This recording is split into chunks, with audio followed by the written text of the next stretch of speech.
নমস্কার বন্ধুরা, আমি অরিন্দম চলে আসলাম আজকে এই মুহূর্তে এসএসসি 26,000 শিক্ষকের চাকরি বাতিল মামলার বিরাট বড় একটা গুরুত্বপূর্ণ আপডেট নিয়ে। সবার চাকরি বাতিল হয়েছে, এখনো আরও হবে। বিস্ফোরক মন্তব্য করলেন বিকাশ রঞ্জন ভট্টাচার্য।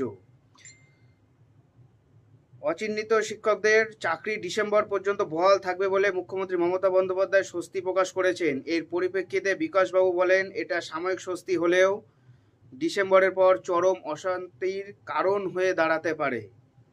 নতুন করে পরীক্ষা নেওয়া হলেও যে দুর্নীতি হবে না তার কি গ্যারান্টি আছে? এই প্রশ্নের উত্তরে বিকাশবাবু জানান, জনগণ এবং চাকরি প্রার্থীদের সচেতন থাকতে বলেছেন। আবার দুর্নীতি হলে তারা যেন ছেড়ে কথা বলবেন না।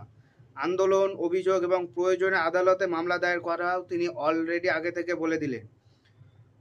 তাদের জন্য তিনি সর্বদা সাহায্য করবেন বলে আশ্বস্ত করেছেন। বিকাশবাবুর দাবি, রাজ্য সরকার তথা মুখ্যমন্ত্রী এই দুর্নীতির কথা সব প্রথম থেকেই জানতেন। এসএসসি নিয়োগ দুর্নীতির পাশাপাশি প্রাথমিক শিক্ষক নিয়োগে দুর্নীতি প্রমাণ হয়েছে। 2023 সালের এপ্রিলে হাইকোর্টের বিচারপতি অভিজিৎ গঙ্গোপাধ্যায় বেঞ্চ এই নিয়োগটাকে 32,000 শিক্ষকের চাকরি বাতিলটাকে বলেছিল চরম দুর্নীতি, কিন্তু অলরেডি বলেছে। তারপরে কিন্তু তারপরে এটা ডিভিশন বেঞ্চে যায়, সুপ্রিম কোর্টে যায়, সুপ্রিম কোর্ট থেকে আবার হাইকোর্টে ফিরে আসে। হাইকোর্টে কিন্তু বর্তমানে এটা তপব্রত চক্রবর্তী ডিভিশন বেঞ্চে আছে, যেটা এতদিন বিচারপতি সৌমেন সেনের বেঞ্চে ছিল।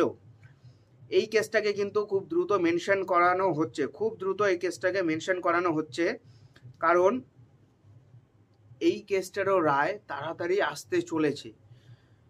সম্ভবত এই সপ্তাহে মনে হয় শুনানি একটা আছে।